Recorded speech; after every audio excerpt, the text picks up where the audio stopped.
Unity, love, maturity. Those are three components that helps us grow as young believers in faith.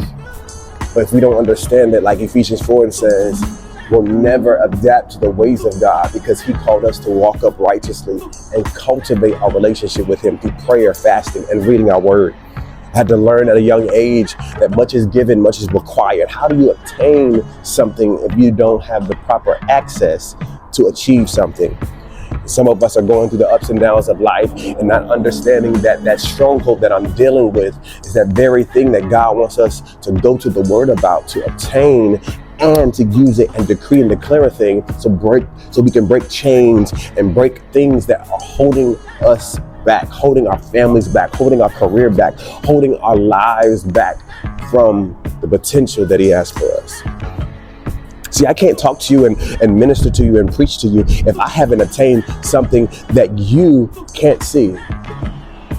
My Bible says much is given, much is required. There's a requirement behind me standing for Christ, standing for righteousness, standing for the one that gave me life.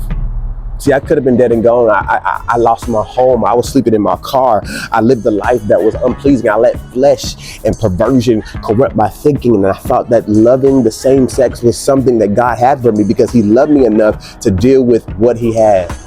But was it really something that he really had for me? Was it something that he really ordained for me? No, I allowed my selfish pride to do something crazy. So my maturity level wasn't at the place where it needed to be. My unity and love for me understanding that he called me to righteousness and he called me for a purpose like this, to let the world know that God has me in his hand. But I had to let go of the broken system. I had to let go of the broken pride, the broken love that I thought that I truly had. But the true love that I had was from Christ. Some of us, we preach a gospel that is unbelievable. Some of us preach a gospel that doesn't really help vindicate us because we're intimidated by the words that we preach because we're not really living it.